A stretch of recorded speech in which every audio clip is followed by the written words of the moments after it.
In this lesson, I'm going to describe Big O notation. You can use Big O notation to study the performance of algorithms. Normally, Big O notation looks at the upper bound on an algorithm's performance, so you're looking at its worst-case behavior. For many practical uses, that's the safest way to look at an algorithm's performance. If an algorithm has a good Big O performance, then you don't need to worry about it blowing up on you when you use it in a program. Big O notation also looks at an algorithm's asymptotic behavior. By asymptotic behavior, I mean the algorithm's performance as the size of the problem grows very large. Often people use the value n to represent the size of the problem. So another way to describe asymptotic behavior is to ask yourself, what happens to an algorithm's performance as n grows very large? For example, suppose you want to sort a list of numbers, and you have a couple of different algorithms that you could use. If your list only contains 2 numbers, so the size n equals 2, then it doesn't matter which algorithm you use. It's hard to imagine any method taking more than a few microseconds on a computer. Now suppose the list contains 10 numbers, so n equals 10. That's still not a very big list, so whatever algorithm you decide to use will be fast enough. Suppose the list contains 100 numbers, or 1,000, or maybe 1,000,000. Now things start to get interesting. It's still not all that hard to sort 1,000,000 numbers on a computer, but now the algorithm you pick might actually make a difference. Some sorting algorithms are much faster than others, so some might sort this list in a few seconds, while others might take a few hours. This is what I mean by asymptotic behavior. Big O notation looks at an algorithm's performance when the problem size becomes large, because that's usually the only time we care too much about the algorithm's performance. So how do you figure out an algorithm's Big O notation? You can do that by following 5 rules. First, if an algorithm performs f of n steps for some mathematical function f, then the algorithm has order f of n performance. It's written like this, Big O, paren, the function, close paren.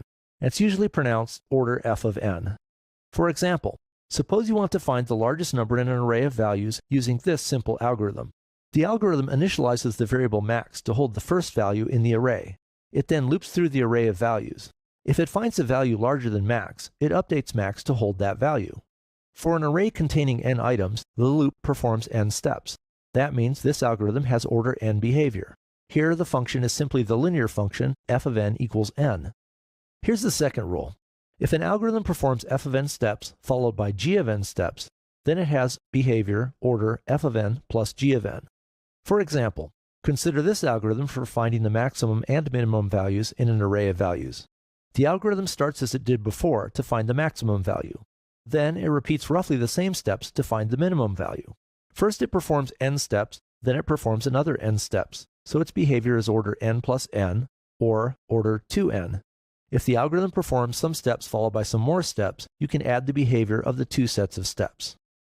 The third rule says, if the function f is larger than the function g for large problems, then you can simplify f plus g to be just f. Basically, this says you can round up. Because f is larger than g, eventually the function f will dominate the runtime, so you could ignore g. For example, suppose an algorithm performs order n squared steps followed by order n more steps. The function n squared is bigger than the function n for large n, so this algorithm's performance is order n squared. To see why that makes sense, let's plug in some numbers and see how many steps the program is executing. When n is 10, n squared is 100, and n squared plus n is 110. At that point, the extra n accounts for only 10% of the total number of steps.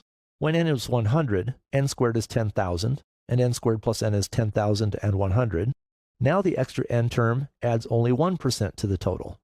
When n is 1,000, n squared is 1,000,000, and n squared plus n is 1,000,001,000. Now the extra n adds only 0.1% to the total. You can probably see where this is going. As the problem size gets larger and larger, the extra n steps contribute a smaller and smaller percent